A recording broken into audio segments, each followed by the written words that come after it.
la cual el Señor me ha mantenido durante prácticamente estos últimos 3 o 4 meses, en los cuales hemos hablado de la necesidad imperiosa de cambiar. La necesidad imperiosa de que tú y yo le permitamos al Espíritu Santo que nos cambie. Ya hemos hablado larga y extensamente, por lo menos yo he predicado aquí 6 veces, acerca de lo importante que es que nuestra mente cambie, sea renovada, sea transformada por lo que el Señor pone en ella. Porque nosotros, para poder avanzar en la vida, para poder adaptarnos a lo que tenemos por delante, necesitamos cambiar. No basta con lo que el Señor ya haya hecho. Puede habernos sacado temor, puede haber sacado de nosotros ira, puede haber sacado de nosotros muchas cosas. Pero a medida que nosotros avanzamos en la vida, nos vamos transformando también, no solamente por lo que Él hace, sino porque en nuestra vida, lamentablemente, tengo que decírselo, envejece. Comentamos con mi esposa hace un par de días que algunas cosas que antes quizás no nos producían mayor problema, hoy día ya no estamos tan dispuestos a tolerar, explotamos más.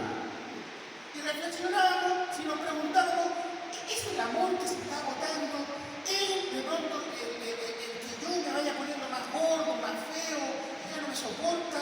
¿Tiene que ver algo con el hecho de que quizás los problemas que teníamos antes eran más superficiales y hoy día son más profundos? No, principalmente estamos viviendo una vida, una relación en donde ahora ya no tenemos 29, tenemos 20, tenemos 30. Ya no tenemos 29, tenemos 30. Lo mismo pasa con todos nosotros. A medida que vamos envejeciendo, vamos avanzando en la vida, nuestra mente, nuestro cuerpo va llevándonos a otras cosas. No tenemos el mismo vigor que cuando teníamos 15. Y ahora que tenemos 15, los problemas no son los mismos que vas a tener cuando tengas 20, ni cuando tengas 25 o tengas 30. Por lo tanto, el Señor te puede cambiar ahora, pero ese cambio no va a servir necesariamente para unos años más. Necesitamos cambiar siempre.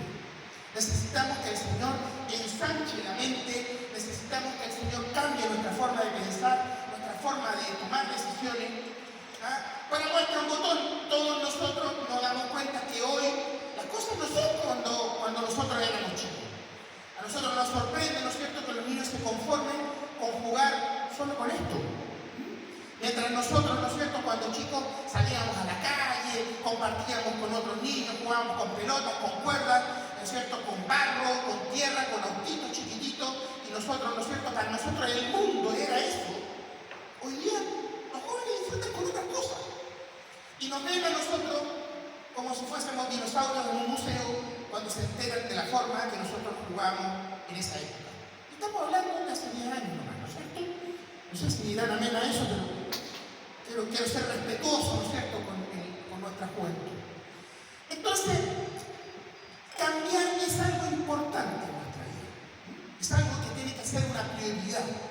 Así como cuando nos levantamos cada mañana y decimos que es prioritario bañarse, ponerse ropa limpia, ¿no es cierto?, cumplir con los deberes y las tareas, en nuestra vida espiritual deberíamos tener en nuestra mente marcado, ¿no es cierto?, que hoy debe ser un día en donde el Señor haga algo dentro de mí. No debemos vivir con una mentalidad dominguera de esperar que cada domingo el Señor nos hable, el Señor nos ministre, el Señor se haga cargo de nuestra mochila hasta el otro domingo. Porque eso sería una forma poco inteligente, poco, digamos, presta de poder administrar lo que Dios tiene para nosotros.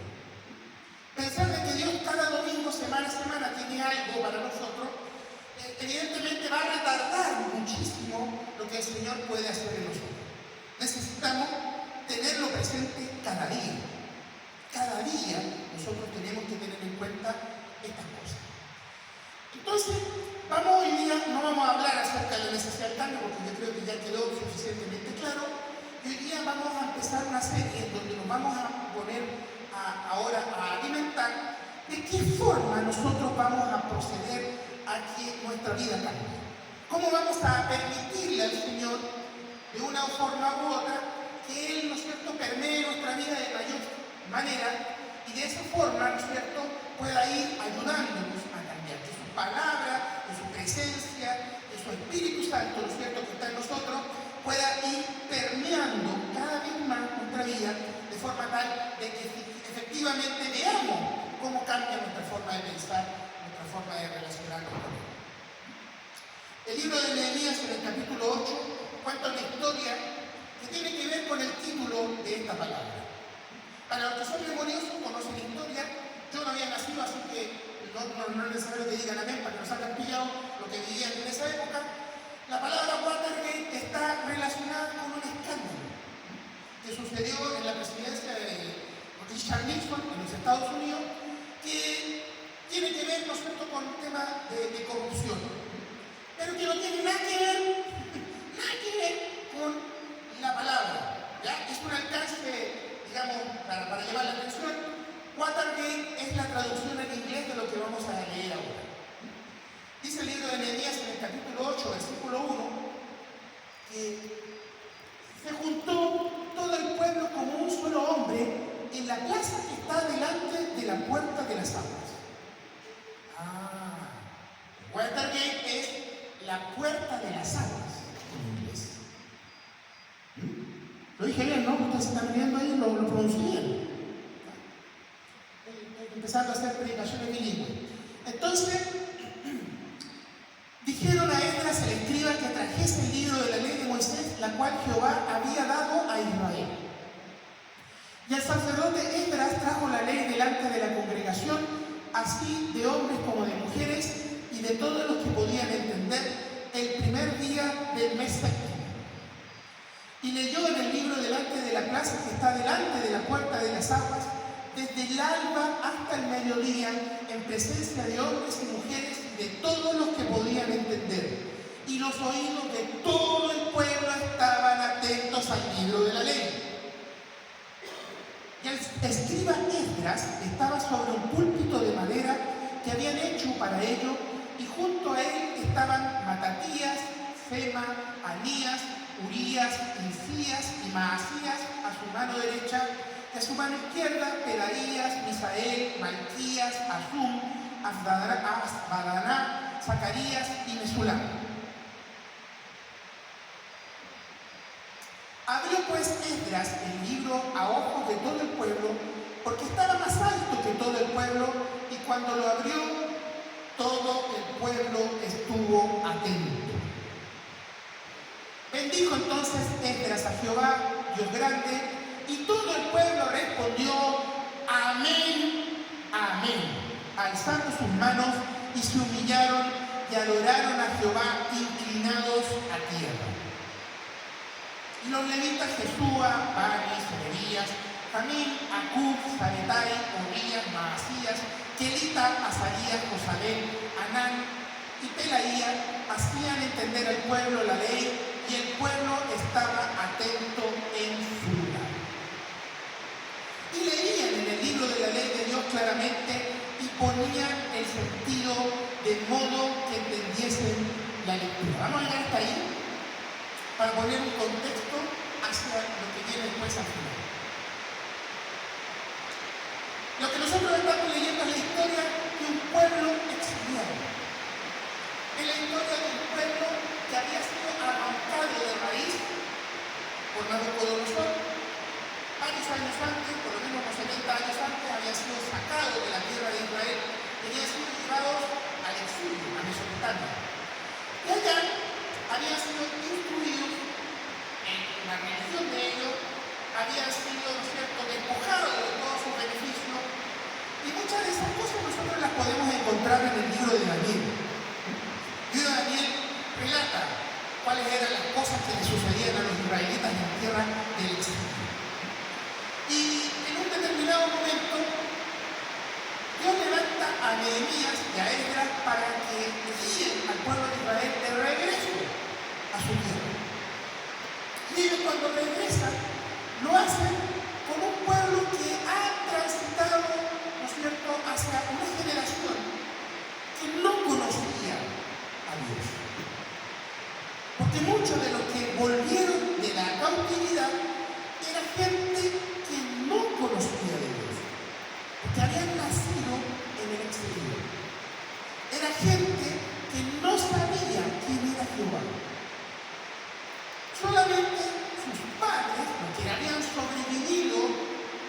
exilio, que habían regresado con ellos, eran los únicos que sabían de quién estaban hablando. Había una gran masa de personas en ese momento que no tenían ni idea qué es lo que iba a decir esa segunda guerra. Ellos vuelven del exilio, reconstruyen la ciudad, reconstruyen los muros, trabajan, dice la palabra, con una mano en la espada, ¿no es cierto?, y con otra mano con los ladrillos, porque enfrentaron una gran oposición para restaurar los muros de Jerusalén. Y una vez que ellos terminan, mientras están reconstruyendo el templo, encuentran los rollos del libro de la ley. Escucha la palabra de Dios. Como gran cosa. Oye usted, uno agarra el teléfono, googlea, ¿no es cierto?, pone Biblia y le sale inmediatamente en 3 segundos. En esa época no era así. En esa época la palabra de Dios estaba en rollos y esos rollos se habían perdido con el exilio. Habían sido extraviados, producto, ¿no es cierto?, de la quema de la ciudad, la destrucción, ¿no es cierto?, del templo y el tener que ser trasladado bruscamente hacia otro país. Por lo tanto, las circunstancias en las cuales estamos leyendo esta palabra son circunstancias de un pueblo que ignora completamente lo que significa ser parte de un pueblo escogido. Ellos no saben de quiénes van a hablar. Por eso el versículo bíblico que leímos recientemente hacía sentido, en el cual la gente que leía la palabra lo que hacía era traducir al idioma, original, ¿no es cierto?, del hebreo, había que traducir al idioma que ellos estaban hablando, el idioma que traían desde Mesopotamia, y no solamente les tenían que traducir, sino que además tenían que explicar el contexto. Así como lo que yo estoy haciendo para que ustedes entiendan para dónde vamos, así mismo ellos tenían que explicarles a ellos el sentido del texto que ellos estaban leyendo.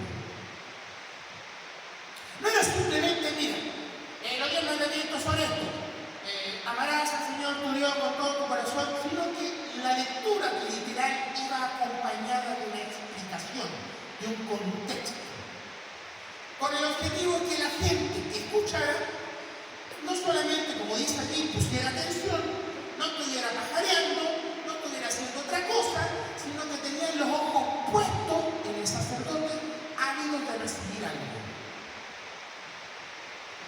Por lo tanto, si nosotros queremos cambiar, si nosotros queremos que el Señor haga algo en nuestra vida, lo primero que tenemos que tener es una actitud de tener una concentración tan ávida de esperar algo. Dios no va a hacer nada en tu vida si tú no pones de tu parte. El Espíritu Santo entra en nuestro corazón, puede hacer maravillas en nosotros, pero necesita tu y mi colaboración. No funciona automáticamente, lo hemos dicho aquí. Dios no es un titiritero que tiene, ¿no es cierto?, los comandos de nuestra vida para manipular nuestra forma de pensar. No es así.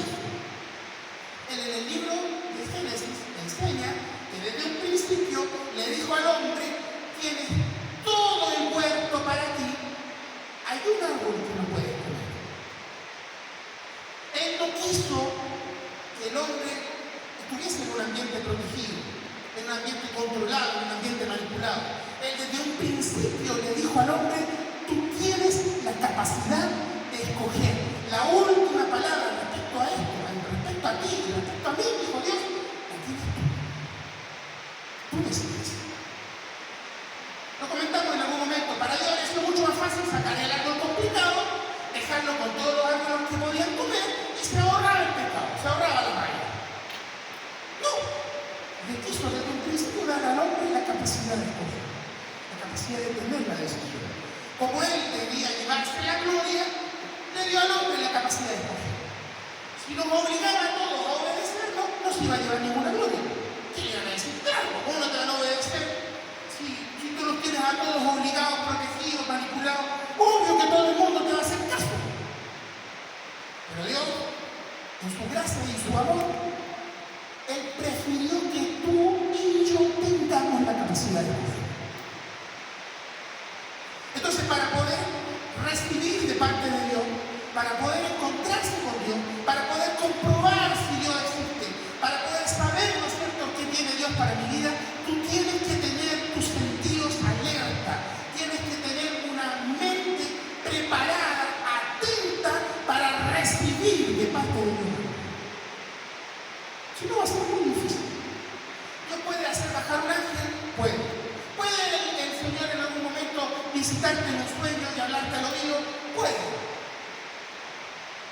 mayoría de las veces la Biblia nos enseña que Él viene cuando el corazón, cuando la mente está dispuesta, está prendida, está enchufada, esperando recibir de Él.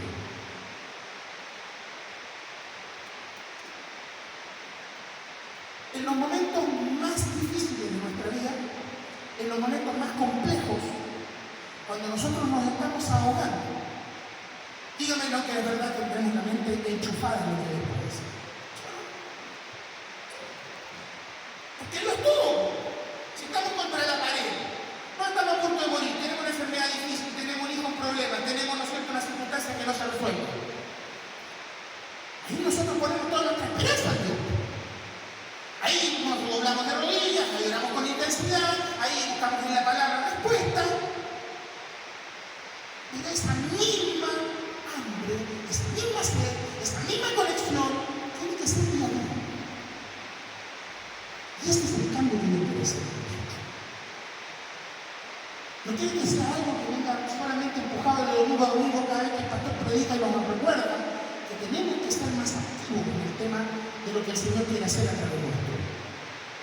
Y esa no es una palabra a usted, palabra para mí también. Y tenemos que poner nuestro corazón y ponerlo de una forma tal de que cada día sea una experiencia en la cual anhelemos recibir algo de parte de Dios. Por favor, ¿me pueden poner de nuevo el versículo que teníamos puesto allí? Dice la palabra que ellos, ¿no es cierto?, el libro de la ley, ¿no es cierto?, lo ponían, ¿no es cierto?, de tal forma que ellos entendían lo que se les estaba hablando. Y hay muchas veces nosotros tenemos, por nuestra circunstancia cultural, por el hecho, ¿no es cierto?, que quizás no somos buenos lectores, no porque no leamos la Biblia, sino que somos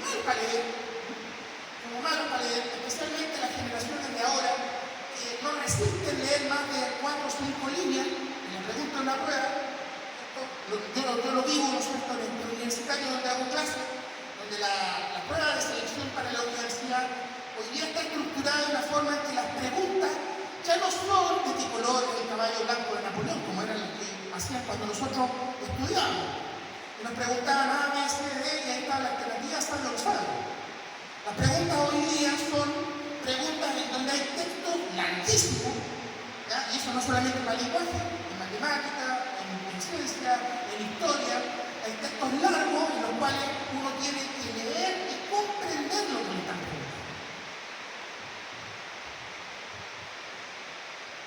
Entonces, leer es una habilidad que nosotros, quieranlo o no, tenemos que desarrollar. Me imagino que usted y yo no somos de esos que cuando estamos, ¿no es cierto?, frente a un sitio, ¿no es cierto?, donde como estamos, ¿no es cierto?, utilizando una página o comprando algo, ¿no es cierto?, nosotros somos de los que leemos los términos y las condiciones. O solamente le ponen acepto, y inmediatamente ponen envío.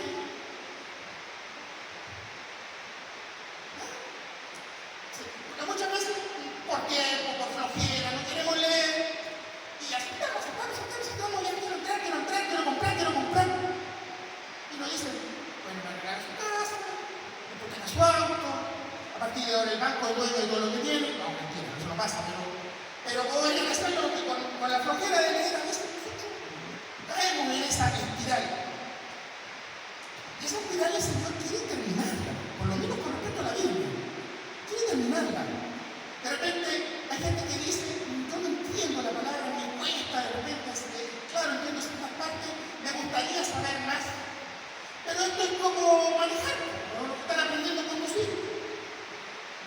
Algunos piensan que van a conducir como Schumacher, o como ahora que está de moda con la pinta, el argentino, así de un día para otro. El conductor se construye conduciendo, manejando, aprendiendo la sensibilidad de los pedales, aprendiendo, ¿no es cierto?, cuántas veces hay que mover el manubrio para que las ruedas, ¿no es cierto?, adquieran la dirección que uno quiere. A medida que uno va ejercitando la conducción, uno se va volviendo más diestro para poder conducir. Entonces, acá nosotros necesitamos lo mismo. Nosotros necesitamos aprender a poner nuestra atención cada día respecto a lo que Dios quiere compartir con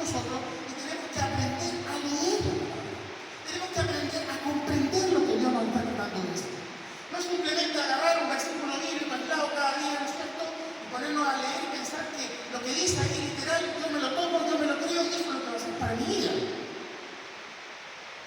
Necesitamos hurguetear un poquito. La Biblia muestra, ¿no es cierto?, para ir terminando, vamos a dejar para el otro domingo, dice que en delante de la puerta de las aguas, en el versículo 9, Nehemías, el gobernador, el sacerdote Esdras, el escriba y los levitas que hacían entender al pueblo, dijeron a todo el pueblo: día santo es a Jehová nuestro Dios, no os entristezcáis, no lloréis, porque todo el pueblo lloraba oyendo las palabras de la ley. Luego le dijo: vayan y coman grosura y beban vino dulce y envíen porciones a los que no tienen nada preparado. Algunos dicen amén. Porque día santo es a nuestro Señor, no se entristezcan, porque el gozo de Jehová es vuestra fuerza. Los levitas pues hacían callar a todo el pueblo, diciendo: cállense, porque es día santo, y no se entristezcan.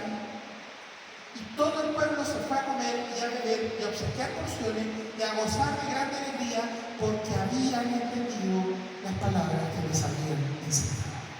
Amén. Hay gozo, hay transformación, hay bendición, hay vida eterna, hay crecimiento, hay avivamiento, hay cosas sobrenaturales que suceden cuando la palabra de Dios entra en tu vida y tú la comprendes y la pones en práctica.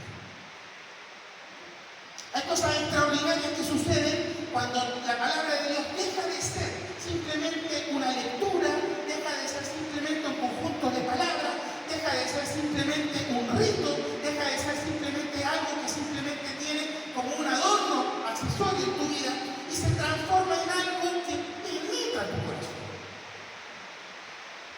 Repito, este era el pueblo de Dios que no conocía a Jehová.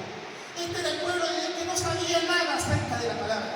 Este era el pueblo de Dios que no sabía nada acerca del templo, ni que había experimentado, ¿no es cierto?, una liberación de tierra de Egipto gloriosa, que había cruzado el mar, que el faraón, ¿no es cierto?, se había cerrado la ola encima.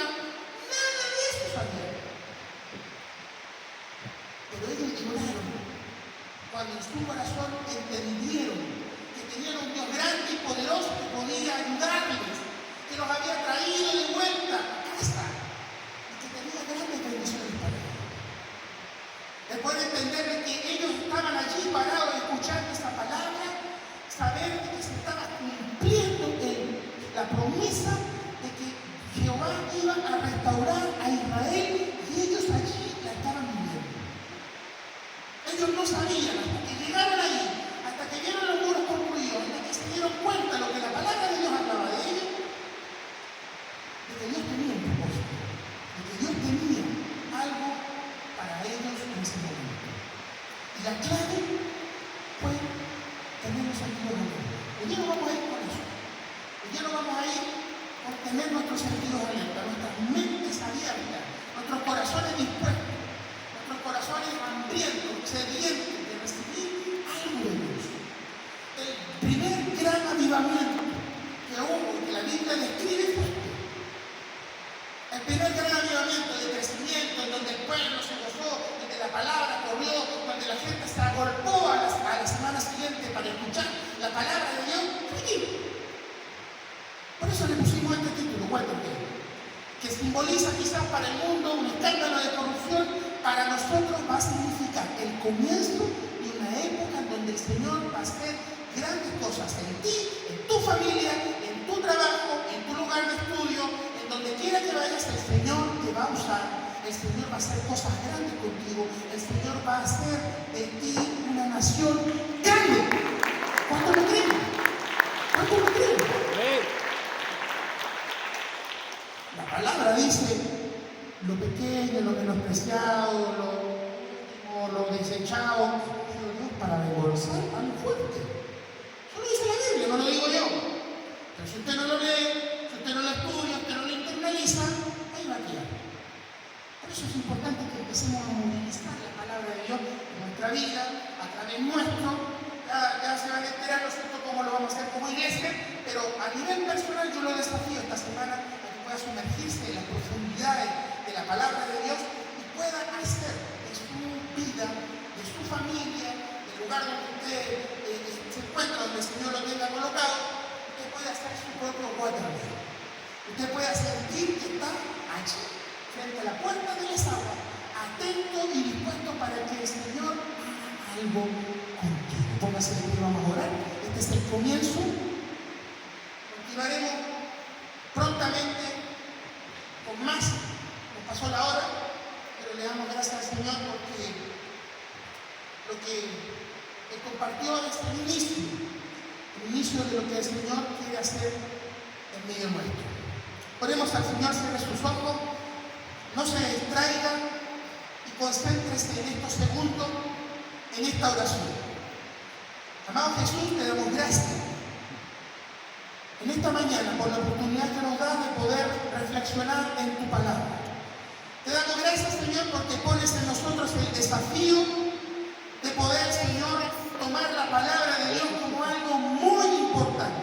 Sabemos que es importante, sabemos que es trascendente, ha marcado nuestra vida en muchos momentos, pero hoy día, Señor, volvemos a las raíces, volvemos, Señor, a lo inicial, a lo primitivo, y reconocemos, Señor, que no solamente sigue siendo importante, sino que ahora en este tiempo que estamos viviendo se va a volver fundamental para el proceso de transformación que a nivel individual, colectivo, Señor, tú quieres hacer en medio nuestro.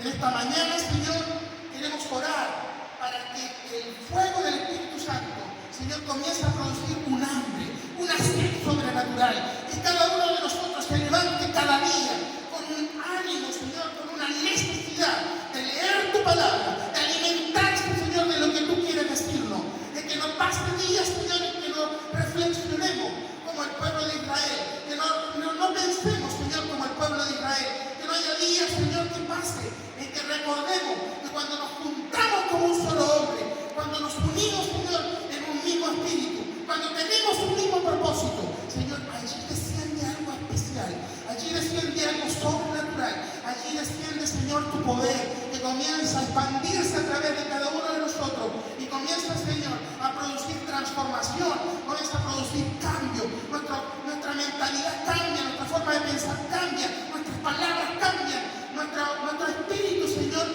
se inflama, Señor, de una nueva luz, de un nuevo fuego. Y eso, Señor, comienza a cautivar a aquellos que viven en la oscuridad. Y eso comienza a atraer a los que están, Señor, en problemas, en dificultades, están, Señor, en perdición. En esta hora, Señor, tú vas a producir, Señor, en nosotros un avivamiento, vas a producir en nosotros, Señor, un despertar, vas a producir, Señor, a través de la palabra, de que los cimientos de nuestra vida se remezcan, vas a producir que nuestras mentes, Señor, se sacudan y que todo lo oscuro, todo lo impuro, todo lo negro, Señor, todo lo oscuro, todo lo pecaminoso, Señor, va a comenzar a ser desinstalado, va a comenzar a ser sacudido, va a comenzar a ser echado fuera de nuestra vida y vamos a poder avanzar, vamos a poder ver tu gloria en nuestra vida. En esta mañana, Señor, lo creemos con profundidad, que así como la Biblia nos muestra, Señor, lo que pasó hace 3000 años, creemos, Señor, que en una mañana lluviosa de invierno del mes de julio del 2025 también puede ocurrir en medio nuestro. Señor, es nuestro anhelo, es nuestro deseo, es lo que nosotros en esta mañana entendemos, Señor, que quieres hacer con nosotros. Nos entregamos como materia dispuesta. Límpianos, Señor, purifícanos con tu Espíritu Santo y haznos de nosotros un pueblo que ame, Señor, escuchar tu palabra. En esta hora, en el nombre de Jesús, entregamos este compromiso, este deseo en tus manos, Señor. Gracias. En el nombre de Jesús. Amén.